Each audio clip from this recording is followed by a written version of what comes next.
नमस्कार विद्यार्थी मित्रांनो, मागच्या तासाला आपण औद्योगिक अर्थशास्त्र हा MA सेकंड इयर सेमिस्टर थर्डचा जो पेपर आहे त्या पेपरमध्ये औद्योगिक अर्थशास्त्राची ओळख या चॅप्टर फर्स्टमधील औद्योगिक अर्थशास्त्राचा उदय या घटकाचा अभ्यास केलेला आहे।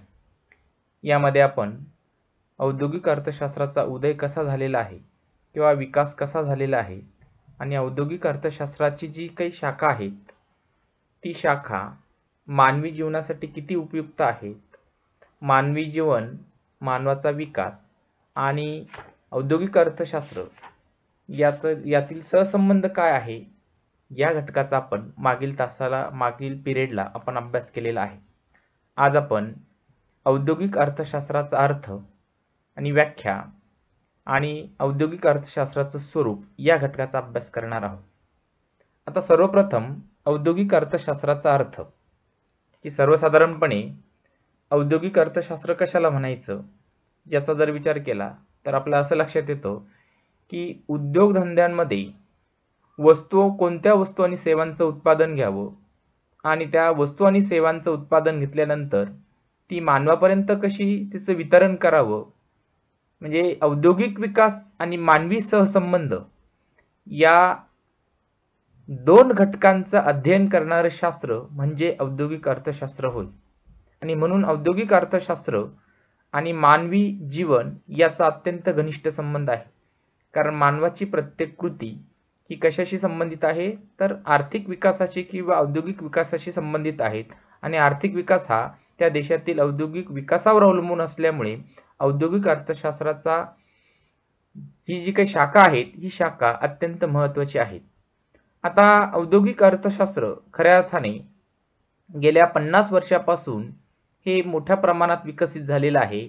5 दशकापूर्वी PWS अँड्र्यूज यांच्या लिखाणामध्ये औद्योगिक अर्थशास्त्राचा अभ्यास किती महत्त्वाचा आहे हे यातून स्पष्ट झालेलं आहे आणि म्हणून त्यानंतर खऱ्या अर्थाने हे औद्योगिक अर्थशास्त्र विकसित झालेलं आहे।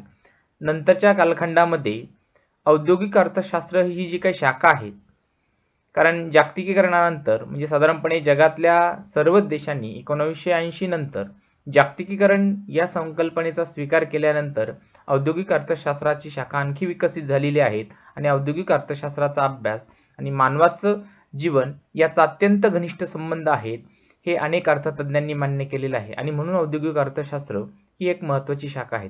आता औद्योगिक अर्थशास्त्राला इकॉनॉमिक्स ऑफ इंडस्ट्रीज किंवा उद्योगधंदा आणि व्यापार, इंडस्ट्री अँड ट्रेड, वाणिज्य, कॉमर्स, व्यावसायिक अर्थशास्त्र, बिझनेस इकॉनॉमिक्स इत्यादी अनेक नावांनी या शास्त्राला ओळखलं जातं, परंतु खऱ्या अर्थाने औद्योगिक अर्थशास्त्र हे नाव जवळपास जगातल्या सर्वच अर्थतज्ञांनी मान्य केलेलं आहे। आता औद्योगिक अर्थशास्त्र कशाला म्हणायचं की साधारणपणे आपण मागच्या तासाला बघितलं की अशा प्रकारे औद्योगिक अर्थशास्त्राच्या अभ्यासाच्या दोन पद्धती आहेत। एक आहे वर्णनात्मक पद्धत आणि दुसरी आहे विश्लेषणात्मक पद्धत। यामध्ये आपण बघितलं की वर्णनात्मक पद्धतीमध्ये अशा प्रकारे एखाद्या उद्योजकाला किंवा संयोजकाला आणि व्यावसायिकांना एखादा उद्योगधंदा स्थापन केल्यानंतर कोणत्या वस्तूचं उत्पादन करावं, किती प्रमाणात करावं, कसं करावं, कुठे करावं आणि झालेल्या उत्पादनाचं वितरण समाजामध्ये किती किमतीला कशा प्रकारे करावं याच्याबद्दलचं जे नॉलेज आहे, याच्याबद्दलचं जे ज्ञान आहे ते ज्ञान या वर्णनात्मक घटकामध्ये दिलं जातं। यामध्ये आपल्या देशात कोणत्या वस्तूचं उत्पादन केलं जातं, त्या वस्तूच्या उत्पादनासाठी आपल्या देशामध्ये कोणती नैसर्गिक साधन संपत्ती किती प्रमाणात कशा प्रकारे उपलब्ध आहेत, दुसऱ्या देशात जर त्या वस्तूचं उत्पादन केलं तर त्या देशामध्ये ती नैसर्गिक साधन संपत्ती, तो कच्चा माल जर मुबलक प्रमाणात उपलब्ध असेल तर अशा प्रकारे त्या वस्तूचं उत्पादन आपल्या देशात करण्याऐवजी विदेशात करणं आवश्यक आहे आणि म्हणून याच्याच माध्यमातून अनेक बहुराष्ट्रीय कंपन्यांची स्थापना झालेली आहे। आणि म्हणून या ठिकाणी या वर्णनात्मक घटकामध्ये आपण बघितलं की विदेशातील औद्योगिक आणि व्यावसायिक वातावरण कशा प्रकारचं आहे, त्यानंतर तेथील सरकारचं शासकीय धोरणं कशी आहेत, त्या शासकीय धोरणामध्ये वारंवार कशा प्रकारचे बदल झालेले आहेत, त्या बदलांचा वस्तू आणि सेवांच्या उत्पादनावर काय परिणाम होत आहेत, त्याच्या किमतीवर काय परिणाम होत आहेत आणि त्यातून अशा प्रकारे आपल्या देशाचा किंवा आपल्या उद्योगाला त्या देशामध्ये कोणतं स्थान आहे याबद्दल या सर्व घटकांचा यामध्ये अभ्यास केला जातो। आणखी एक वर्णनात्मक पैलूमध्ये स्पर्धात्मक स्थिती कशी आहे, त्या देशातली किती उद्योग, किती कंपन्या आपण ज्या वस्तूचं उत्पादन करणार आहेत त्या वस्तूच्या उत्पादनामध्ये आपल्याला स्पर्धक आहेत. त्यानंतर उत्पादन घटकांची उपलब्धता, म्हणजे साधारणपणे मगाशी सांगितल्याप्रमाणे भूमी, श्रम, भांडवल आणि संयोजक हे जे काही उत्पादनाचे घटक आहेत, या उत्पादनाच्या घटकांची उपलब्धता त्या वेगवेगळ्या देशांमध्ये कशा प्रकारे आहेत याचा अभ्यास या वर्णनात्मक घटकामध्ये केला जातो, हे आपण मागच्या तासाला बघितलं. त्यानंतर त्यातलाच आपण दुसरा घटक बघितला, तो म्हणजे विश्लेषणात्मक पैलू किंवा विश्लेषणात्मक घटक. त्याला आपण ॲनालिटिकल एलिमेंट्स असं म्हणतो, की साधारणपणे यामध्ये अशा प्रकारे व्यावसायिक धोरण कसं असावं, त्यानंतर उद्योजकांनी निर्णय प्रक्रिया कशी घ्यावी किंवा एखाद्या वस्तूच्या उत्पादनाबाबत कसा निर्णय घ्यावा, त्यानंतर बाजाराचं विश्लेषण, साधारणपणे कोणत्या देशामध्ये कोणती बाजारपेठ आहे, कशी बाजारपेठ उपलब्ध आहे, तिथली स्पर्धा कशी आहे, मग ती मक्तेदारी आहे, मोनोपोली आहे की पूर्ण स्पर्धेचा बाजार आहे की मक्तेदारीयुक्त स्पर्धा आहेत किंवा आणखी द्वयाधिकार आहेत, या सर्व बाबींचा अभ्यास या विश्लेषणात्मक पैलूमध्ये केला जातो. त्यानंतर किंमत निश्चित कशी करावी, तंत्रज्ञानाची निवड कशी करावी, उद्योगांची स्थान निश्चिती कशी केली जाते, गुंतवणूक नियोजन, उत्पादन आणि उत्पादनाचं विविधीकरण इत्यादी सर्व घटकांचा अभ्यास या अशा प्रकारच्या विश्लेषणात्मक घटकामध्ये केला जातो. आज आपण औद्योगिक अर्थशास्त्र म्हणजे काय आणि औद्योगिक अर्थशास्त्राची व्याख्या या घटकाचा अभ्यास करणार आहोत. आता सर्वसाधारणपणे औद्योगिक अर्थशास्त्राची जर व्याख्या बघितली तर असं म्हटलं जातं की औद्योगिक अर्थशास्त्र ही अर्थशास्त्राची एक अशी उपयोजित शाखा आहे की ज्यात उत्पादन संस्था, त्याला आपण फर्म्स असं म्हणतो, आणि उद्योगधंदे इंडस्ट्रीज यामधील आर्थिक समस्या आणि त्याचा मानवाशी किंवा समाजाशी असलेला परस्पर संबंध याविषयीचं अध्ययन करणारं शास्त्र म्हणजे औद्योगिक अर्थशास्त्र होय. अशा प्रकारची व्याख्या ही औद्योगिक अर्थशास्त्राशी केली जाते. याचाच अर्थ असा की एखाद्या उत्पादन संस्थेला किंवा एखाद्या उद्योगधंद्याला, म्हणजे समान किंवा एकाच प्रकारच्या वस्तूचं उत्पादन करणारे अनेक जे काही उद्योगधंदे असतात, इंडस्ट्रीज असते, त्या इंडस्ट्रीजला कोणत्या भविष्य काळात कोणत्या समस्यांना सामोरं जावं लागणार आहे, कोणत्या समस्या त्यांना फेस कराव्या लागणार आहेत, या घटकाचं अध्ययन, म्हणजे अशा प्रकारच्या अनेक आर्थिक समस्या असेल, मग कच्च्या मालाची समस्या असेल, श्रमिकांची समस्या असेल किंवा येणाऱ्या काळामध्ये पर्यावरणाच्या अनेक प्रकारच्या समस्या असतील, अशा वेगवेगळ्या समस्यांचा अभ्यास या ठिकाणी करावा लागतो आणि त्याचा समाजाशी किंवा मानवाशी असलेला जो काही परस्पर संबंध आहे, या परस्पर संबंधाचा अभ्यास या शाखेमध्ये केला जातो. त्याची व्याख्या करताना इंग्लिशमध्ये म्हटलेलं आहे, industrial economics is a applied branch of economics which deal with the economic problem of firms and industries and their relationship with society. की अशा प्रकारे या उद्योगधंदे किंवा उत्पादन संस्था आणि उद्योगधंदे यामध्ये असणाऱ्या किंवा यांच्या स्थापनेसाठी किंवा ह्या चालवताना येणाऱ्या अनेक प्रकारच्या आर्थिक समस्या आणि त्याचा मानवाशी किंवा समाजाशी असलेला परस्पर संबंध याविषयीचं अध्ययन करणारं शास्त्र म्हणजे औद्योगिक अर्थशास्त्र, अशा प्रकारची व्याख्या केलेली आहे. यानंतर दुसरी व्याख्या आहे ती म्हणजे पेग्विन अर्थशास्त्र शब्दकोशानुसार व्याख्या केलेली आहे की औद्योगिक अर्थशास्त्र ही उपयोजित अर्थशास्त्राची शाखा असून यात उद्योगाची रचना, व्यवस्थापन आणि मालकी हक्क यावर परिणाम करणाऱ्या विविध घटकांचा अभ्यास केला जातो. म्हणजे या व्याख्येमध्ये प्रामुख्याने 3 घटक महत्त्वाचे आहे. उद्योगाची रचना, एखाद्या देशातील किंवा एखाद्या राज्यातील किंवा एखाद्या औद्योगिक क्षेत्रामध्ये जे अनेक प्रकारचे उद्योग आहेत त्या उद्योगांची रचना कशा प्रकारची आहेत, म्हणजे ते उद्योग सार्वजनिक क्षेत्रातले आहेत, खाजगी क्षेत्रातले आहेत की भागीदारी क्षेत्रातले आहेत, त्याला आपण उद्योगाची रचना असं म्हणतो. त्यानंतर तिथलं व्यवस्थापन कशा प्रकारचं आहे, त्यानंतर या उद्योगांवर मालकी कोणाची आहे, म्हणजे सार्वजनिक क्षेत्राची मालकी आहे, खाजगी क्षेत्राची मालकी आहे की संयुक्त क्षेत्राची मालकी आहे, यावर परिणाम करणारे जे काही विविध घटक आहेत या घटकांचा अभ्यास करणारं शास्त्र म्हणजे औद्योगिक अर्थशास्त्र. अशा 2 व्याख्या या औद्योगिक अर्थशास्त्राच्या केलेल्या आहेत आणि म्हणून आपण यावरून असं म्हणू शकतो की औद्योगिक अर्थशास्त्रामध्ये खऱ्या अर्थाने या ज्या काही औद्योगिक क्षेत्र आहेत किंवा ज्या काही उत्पादन संस्था आणि उद्योगधंदे आहेत, या उद्योगधंद्यांना भविष्य काळामध्ये येणाऱ्या किंवा त्यांना हे उद्योगधंदे चालवताना येणाऱ्या अनेक प्रकारच्या आर्थिक समस्या आणि त्या आर्थिक समस्या आणि समाजाचा असलेला परस्पर संबंध याचा अभ्यास या शास्त्रामध्ये केला जातो.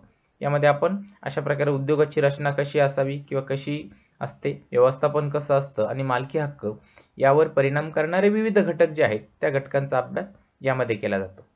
यानंतर पुढचा घटक आहे औद्योगिक अर्थशास्त्राचे स्वरूप, नेचर्स ऑफ इंडस्ट्रियल इकॉनॉमिक्स, की सर्वसाधारणपणे औद्योगिक अर्थशास्त्राच्या स्वरूपाचा जर विचार केला तर मागच्याही तासाला आपण बघितलेले आहे की औद्योगिक अर्थशास्त्राचं स्वरूप हे दोन प्रकारचं आहे. त्यातला पहिला भाग आहे तो म्हणजे वर्णनात्मक, त्याला आपण डिस्क्रिप्टिव्ह, आणि दुसरा भाग आहे विश्लेषणात्मक, एनालिटिकल एलिमेंट्स. अशा प्रकारचे हे दोन पैलू आहेत आणि म्हणून हे दोन्ही पैलू किंवा दोन्ही घटक एकमेकांशी सहसंबंधित आहेत. कारण पहिल्या घटकामध्ये अशा प्रकारे ज्या उद्योजकांना आपल्या देशामध्ये किंवा जगातल्या वेगवेगळ्या देशांमध्ये कशा प्रकारची स्पर्धा करायची आहे, त्यानंतर त्या विदेशातील किंवा आपल्या देशातील औद्योगिक वातावरण कशा प्रकारचं आहे, त्यानंतर व्यावसायिक वातावरण कशा प्रकारचं आहे, शासकीय धोरणं कशा प्रकारची आहेत, म्हणजे आपल्या देशातील किंवा एखाद्या घटक राज्यातील किंवा विदेशातील त्या सरकारचं औद्योगिक धोरण शासकीय धोरण कशा प्रकारचं आहे, त्यामध्ये कशा प्रकारचे बदल होतात, तिथली स्पर्धात्मक स्थिती कशी आहे आणि उत्पादन घटकांची उपलब्धता इत्यादी जे काही अनेक प्रकारचे वर्णनात्मक घटक आहेत, या वर्णनात्मक घटकांचा अभ्यास या इत्यादी घटकांचा अभ्यास या वर्णनात्मक घटकांमध्ये केला जातो. आणि म्हणून अशा प्रकारे या ठिकाणी औद्योगिक अर्थशास्त्राचा स्वरूपाचा जर विचार केला तर अशा प्रकारे या ठिकाणी औद्योगिक अर्थशास्त्रांतर्गत उद्योगधंदा व उद्योग संस्था यांच्यातील आर्थिक प्रश्नांचा तसेच उद्योग संस्था आणि उद्योगधंदा यांचा समाजाशी असणारा परस्पर संबंध यांचा अभ्यास हे या शास्त्राच्या खऱ्या अर्थाने स्वरूप आहे. सर्वसाधारणपणे आपण स्वरूपामध्ये अशा प्रकारे जसं एखादा व्यक्ती आरशासमोर उभा राहिल्यानंतर तो कसा दिसतो, तशाच प्रकारे या ठिकाणी औद्योगिक अर्थशास्त्राचं स्वरूप कसं आहे, ते औद्योगिक अर्थशास्त्र कसं दिसतं किंवा कशा स्वरूपाचं आहे हे यातून स्पष्ट होत असतं. आता मागच्याही तासाला आपण बघितलेलं आहे की यामध्ये पहिला घटक आहे वर्णनात्मक घटक, की उद्योगपती किंवा संयोजक आणि व्यावसायिकाला त्याच्या स्वतःच्या किंवा देशातील किंवा त्याला ज्या देशाशी संपर्क साधता येईल किंवा ज्या देशामध्ये त्याला उद्योगधंदा स्थापन करून अशा प्रकारे एखादा उद्योग चालवता येईल आणि त्या उद्योगाच्या माध्यमातून वस्तूचं उत्पादन करून त्या वस्तूला बाजारामध्ये कशी स्पर्धा करता येईल किंवा कशी स्पर्धा निर्माण करता येईल, इतर देशांच्या औद्योगिक आणि व्यावसायिक संस्थांचं सर्वेक्षण किंवा संशोधन करून व स्वतःच्या उद्योगाचे परीक्षण करून आपले व्यावसायिक धोरण ठरवणे हे या वर्णनात्मक घटकामध्ये अत्यंत महत्त्वाचं असतं. म्हणजे साधारणपणे अशा प्रकारे वर्णनात्मक घटकामध्ये आपल्याला ज्या वस्तूचं उत्पादन करायचं आहे त्या उत्पादनासाठी आवश्यक असणारी नैसर्गिक संसाधने, त्याला आपण नॅचरल रिसोर्सेस असं म्हणतो, त्यानंतर देशातील औद्योगिक हवामान कशा प्रकारचं आहे, म्हणजे उद्योगधंद्यांसाठी अनुकूल वातावरण आहे का, सर्व प्रकारच्या पायाभूत सुविधा त्या विशिष्ट राज्यामध्ये किंवा त्या विशिष्ट देशामध्ये उपलब्ध आहेत का, वाहतूक आणि दळणवळणाची परिस्थिती कशी आहे, वाहतूक आणि दळणवळणाची साधने किती प्रमाणात उपलब्ध आहेत, पायाभूत सुविधांची साधने त्यांची देशातील परिस्थिती कशा प्रकारची आहेत आणि त्याच पद्धतीने भूमी, श्रम, भांडवल आणि संयोजक इत्यादी उत्पादन घटकांचा पुरवठा त्या देशामध्ये कशा प्रकारचा आहे, या सर्व घटकांचा अभ्यास या वर्णनात्मक घटकामध्ये केला जातो. त्याच पद्धतीने सरकारच्या व्यापार आणि व्यावसायिक धोरणाची माहिती आणि त्या व्यवसायातील स्पर्धांची संपूर्ण माहिती या वर्णनात्मक घटकांमध्ये या सर्व घटकांचा अभ्यास केला जात असल्यामुळे या या औद्योगिक अर्थशास्त्राच्या स्वरूपामधला पहिला घटक आहे तो म्हणजे वर्णनात्मक घटक, त्याला आपण डिस्क्रिप्टिव्ह एलिमेंट्स असं म्हणतो. थोडक्यात हे शास्त्र प्रतिस्पर्धी स्पर्धक, नैसर्गिक संसाधने आणि उत्पादनाचे घटक आणि संबंधित उद्योगाशी संबंधित सरकारी नियम या नियमांविषयीची माहिती या वर्णनात्मक घटकामध्ये दिली जाते. त्यानंतर या औद्योगिक अर्थशास्त्राच्या स्वरूपाचा दुसरा महत्त्वाचा घटक आहे तो म्हणजे विश्लेषणात्मक घटक, त्याला आपण एनालिटिकल एलिमेंट्स असं म्हणतो. या विश्लेषणात्मक घटकामध्ये अशा प्रकारे व्यावसायिक धोरण, त्या देशातील सरकारचं व्यावसायिक धोरण कशा प्रकारचं आहे, त्यानंतर निर्णय घेण्याच्या संबंधित आहे किंवा निर्णय कशा प्रकारे घ्यावा, कोणत्या वस्तूचं उत्पादन करावं, किती प्रमाणात करावं, कसं करावं, कुठे करावं, आणि झालेल्या उत्पादनाचं वितरण समाजामध्ये किती किमतीला कशा प्रकारे करावं याबाबतचा निर्णय या विश्लेषणात्मक घटकामध्ये केला जातो. यात बाजाराचे विश्लेषण असेल, वस्तूची किंमत निश्चित करताना सर्व घटकांचा विचार करून त्याची किंमत निश्चित करावी लागते. म्हणजे बाजारामध्ये स्पर्धा कशा प्रकारची आहे, बाजारामध्ये आपल्या वस्तूला किती स्पर्धक आहेत, त्या स्पर्धकांची किंमत किती आहे, त्या स्पर्धकांच्या वस्तूची क्वालिटी किंवा गुणवत्ता कशा प्रकारची आहे, या सर्व घटकांचा विचार करून उत्पादकाला आपल्या वस्तूची किंमत ठरवावी लागते आणि याचा अभ्यास या विश्लेषणात्मक घटकामध्ये केला जातो.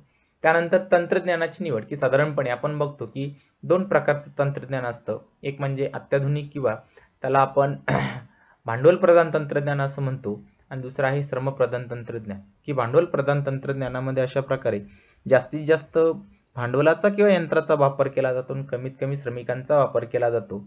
तर श्रमप्रधान तंत्रज्ञानामध्ये जास्तीत जास्त कामगारांचा किंवा श्रमिकांचा वापर केला जातो आणि कमीत कमी यंत्राचा किंवा तंत्रज्ञानाचा वापर केला जातो. याचाही अभ्यास या विश्लेषणात्मक घटकामध्ये केला जातो. त्यानंतर उद्योगांचे स्थानिकीकरण, की अशा प्रकारे एखाद्या विशिष्ट शहरामध्ये किंवा विशिष्ट राज्यामध्ये मोठ्या प्रमाणामध्ये उद्योगधंदे केंद्रित कसे होतात, केंद्रीकरण होण्याची काय कारणं आहेत, याही घटकाचा अभ्यास या विश्लेषणात्मक घटकामध्ये केला जातो.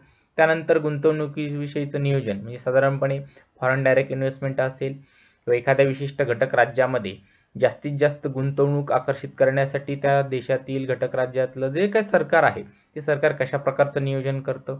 त्यानंतर कामगारांना जास्तीत जास्त रोजगार देण्यासाठी कोणत्या प्रकारच्या तंत्राचा अवलंब केला जातो आणि आर्थिक निर्णय घेणे, उत्पादनाचे विविधीकरण, की अशा प्रकारे काय झालं पाहिजे, अनेक प्रकारच्या वस्तूंचं विविधीकरण, उत्पादनाचं विविधीकरण झालं पाहिजे आणि संपूर्ण देशाचा विकास इत्यादी विषयांवर काम करणारा हा विश्लेषणात्मक भाग आहे किंवा घटक आहे आणि म्हणून विश्लेषणात्मक घटकामध्ये हे अत्यंत महत्त्वाचं आहे.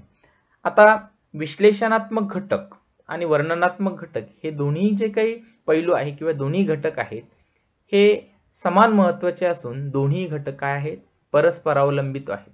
म्हणजे दोन्ही एकाच अभ्यास करायचा असेल तर दुसऱ्याचा काहीतरी सहसंबंध किंवा दुसऱ्याचा काहीतरी सहभाग महत्त्वाचा असतो आणि म्हणून विश्लेषणात्मक घटक आणि वर्णनात्मक घटक हे दोन्ही घटक परस्परावलंबित असून या औद्योगिक अर्थशास्त्रामध्ये दोन्ही घटकांचा अभ्यास करणं आवश्यक असतं. कारण देशातील किंवा जगातील औद्योगिक क्षेत्राची पुरेशी माहिती असल्याशिवाय कोणताही उद्योजक किंवा संयोजक आपल्या व्यवसायाच्या कोणत्याही बाबीबद्दल योग्य निर्णय घेऊ शकत नसल्यामुळे या उद्योजकाला किंवा संयोजकाला वर्णनात्मक घटक आणि त्यालाच आपण डिस्क्रिप्टिव्ह एलिमेंट्स असं म्हणतो आणि विश्लेषणात्मक घटक ॲनालिटिकल एलिमेंट्स या दोन्ही घटकांचा अभ्यास करणं आवश्यक असतं. म्हणून अशा प्रकारे या औद्योगिक अर्थशास्त्राचं जे स्वरूप आहे त्या स्वरूपामध्ये हे दोन्ही घटक महत्त्वाचे आहेत. वर्णनात्मक घटक त्याला आपण डिस्क्रिप्टिव्ह एलिमेंट्स असं म्हणतो आणि दुसरं आहे ॲनालिटिकल एलिमेंट्स, त्याला आपण विश्लेषणात्मक घटक असं म्हणतो.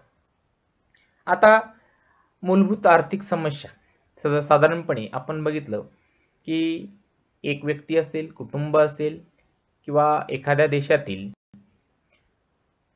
सरकार असेल, या सर्वांसमोर ज्या काही विविध प्रकारच्या समस्या असतात या मूलभूत समस्या एकसारख्याच असतात.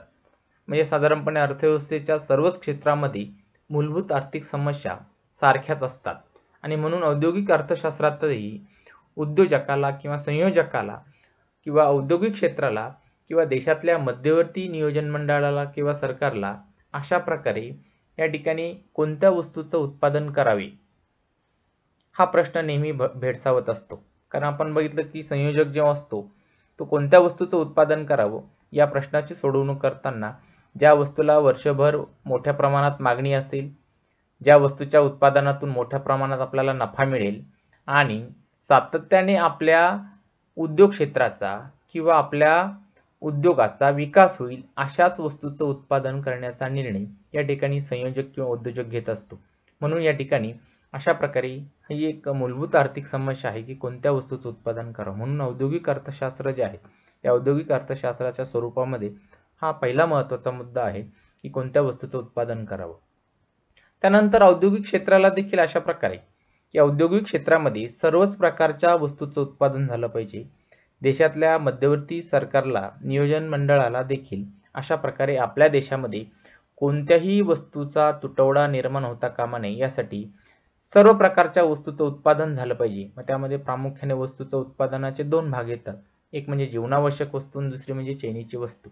कारण जीवनावश्यक वस्तूच्या तुलनेने चैनीच्या वस्तूच्या उत्पादनापासून संयोजकाला मोठ्या प्रमाणात लाभ किंवा नफा मिळत असतो आणि म्हणून या ठिकाणी अशा प्रकारे कोणत्या वस्तूचं उत्पादन करावं हा या औद्योगिक अर्थशास्त्राच्या स्वरूपातला एक महत्त्वाचा भाग आहे.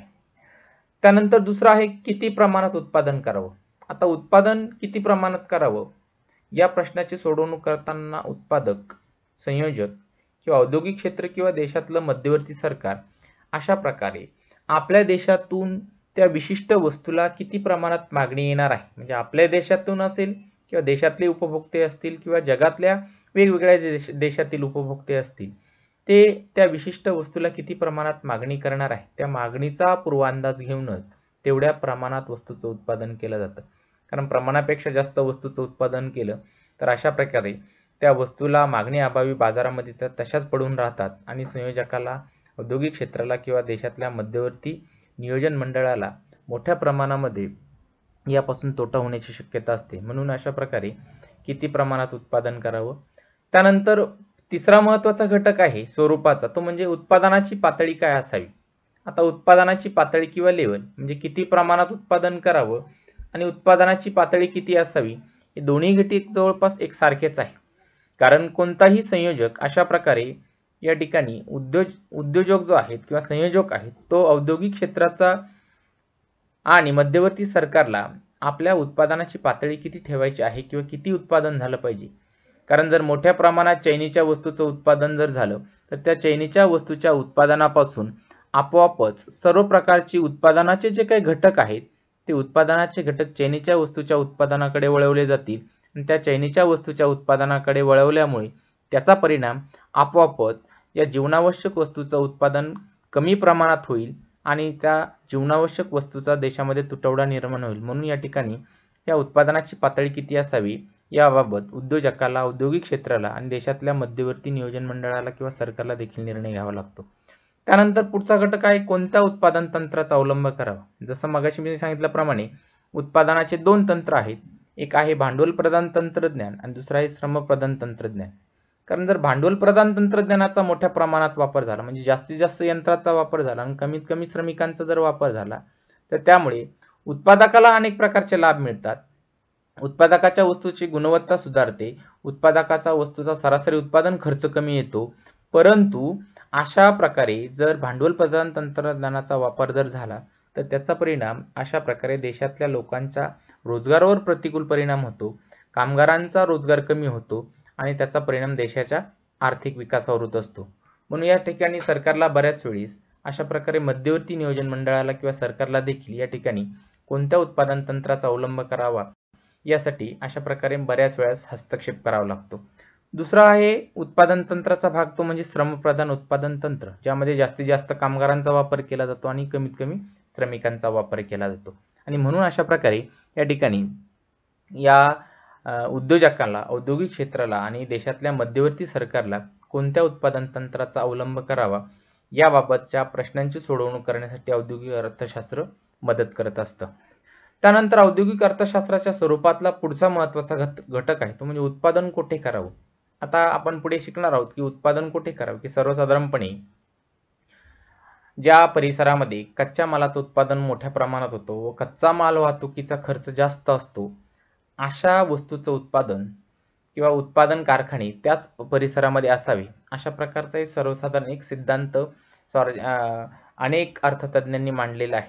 त्यामध्ये दोन अर्थतज्ञांनी हे जे काही महत्त्वाचे सिद्धांत मांडलेले आहे त्यामध्ये पहिला आहे अल्फ्रेड वेबर यांचा सिद्धांत आणि दुसरा आहे सॉर्जंट फ्लोरेन्स किंवा ऑगस्ट लॉन्च यांचे जे काही उत्पादन कुठे करावं याबाबतचे जे काही सिद्धांत आहे त्या सिद्धांताचा देखील या आपण औद्योगिक अर्थशास्त्रामध्ये अभ्यास करणार आहोत. म्हणजे साधारणपणे जर एखाद्या वस्तूचा उत्पादनाचा किंवा उत्पादन करताना कच्चा माल वाहतुकीचा खर्च जास्त असेल तर असा कारखाना किंवा असा उद्योग त्याच परिसरामध्ये स्थापन करावा. उदाहरणार्थ समजा ऊस हा कच्चा माल आहे ऊसापासून साखरेचं उत्पादन केलं जातं आणि म्हणून अशा प्रकारे ऊस वाहतुकीचा खर्च हा साखर वाहतुकीपेक्षा जास्त असल्यामुळे ज्या परिसरामध्ये ऊसाचं उत्पादन होतं त्याच परिसरामध्ये साखर कारखाने स्थापन करावे की जेणेकरून अशा प्रकारे त्या साखर कारखान्यामध्ये जे साखर उत्पादित केली जाते ती कुठेही कोणत्याही परिसरामध्ये किंवा कोणत्याही देशात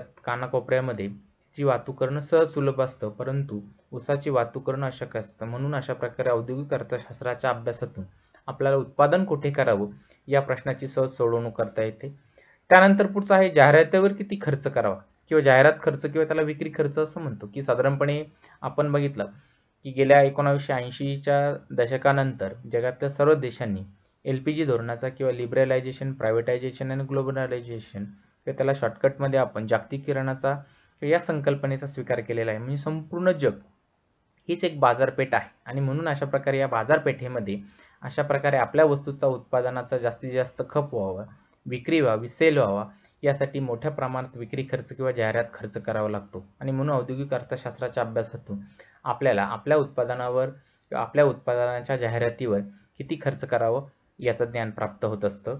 आणि त्यातला शेवटचा भाग आहे तो म्हणजे या उद्योगधंद्यांना किंवा संयोजकाला, औद्योगिक क्षेत्राला आणि मध्यवर्ती नियोजन मंडळाला किंवा सरकारला हे उद्योगधंदे स्थापन करताना किंवा औद्योगिक क्षेत्राचा विकास करताना कर्ज किती प्रमाणात आणि कोणाकडून कसं घ्यावं याबाबतचा जो काही निर्णय आहे याबाबतच्या प्रश्नाची जी सोडवणूक आहे ती या औद्योगिक अर्थशास्त्राच्या अभ्यासातून होत असते. म्हणजे आपण बघितलं की कर्ज किती प्रमाणात घ्यावं, त्यानंतर अशा प्रकारे शेअर मार्केटमधून ते कसं उभं करावं, त्यानंतर आपल्या देशामध्ये असणाऱ्या अनेक ज्या बँका आहेत आणि त्यानंतर या उद्योगांना मोठ्या प्रमाणामध्ये दीर्घ कालावधीचं कर्ज देणाऱ्या ज्या काही अनेक प्रकारच्या संस्था आहेत या संस्थांकडून कर्ज कशा प्रकारे किती प्रमाणात घ्यावं याचं ज्ञान या औद्योगिक अर्थशास्त्राच्या अभ्यासातून प्राप्त होत असतं. आणि म्हणून अशा प्रकारे औद्योगिक अर्थशास्त्र जे आहे या औद्योगिक अर्थशास्त्राच्या अभ्यासातून कोणत्या वस्तूचं उत्पादन करावं, किती प्रमाणात करावे, उत्पादनाची पातळी काय असावी, कोणत्या उत्पादन तंत्राचा अवलंब करून वस्तूचं उत्पादन करावं, उत्पादन कुठे करावे, म्हणजे साधारणपणे की अशा प्रकारे जर समजा लोह पोलाद निर्मितीचा कारखाना असेल तर कच्चं लोह पोलाद बाहेर काढणं त्याची वाहतूक करणं हे जास्त खर्चिक असतं. म्हणून अशा प्रकारचे लोह पोलाद निर्मितीचे कारखाने ज्या भौगोलिक प्रदेशामध्ये ते कच्च्या लोखंडाचे साठे असतात त्याच परिसरामध्ये स्थापन केले जातात. त्यानंतर जाहिरातीवर खर्च किती करावा, कर्ज किती प्रमाणात घ्यावं आणि कोणाकडून घ्यावं याबाबतचा जे काही निर्णय आहे तो निर्णय घेण्यासाठी हे औद्योगिक अर्थशास्त्र अत्यंत उपयुक्त आहे. आणि म्हणून अशा प्रकारे आज आपण या ठिकाणी अशा प्रकारे औद्योगिक अर्थशास्त्राची अर्थ, औद्योगिक अर्थशास्त्राचं स्वरूप आणि औद्योगिक अर्थशास्त्राच्या 2 व्याख्या आणि औद्योगिक अर्थशास्त्राच्या स्वरूपामध्ये 2 घटक आहेत. एक म्हणजे वर्णनात्मक घटक आणि दुसरा आहे विश्लेषणात्मक घटक. या 2 घटकांचा अशा प्रकारे स्वरूपामधला जे 2 भाग आहेत त्या 2 भागांचा अभ्यास केलेला आहे. त्यानंतर या उद्योगधंद्यांना किंवा उद्योजकाला, औद्योगिक क्षेत्राला आणि देशातल्या मध्यवर्ती नियोजन मंडळाला किंवा सरकारला अशा प्रकारच्या ज्या अनेक मूलभूत आर्थिक समस्या भेडसावत असतात त्या मूलभूत आर्थिक समस्यांचा आपण त्या अशा प्रकारे अभ्यास केलेला आहे. तुम्हाला या ठिकाणी असाइनमेंटसाठी क्वेश्चन येऊ शकतो की औद्योगिक अर्थशास्त्राची व्याख्या सांगा आणि औद्योगिक अर्थशास्त्राचे स्वरूप स्पष्ट करा. डिफाईन द इंडस्ट्रियल इकॉनॉमिक्स आणि explain the nature of industrial economics अशा प्रकारचा तुम्हाला प्रश्न येऊ शकतो.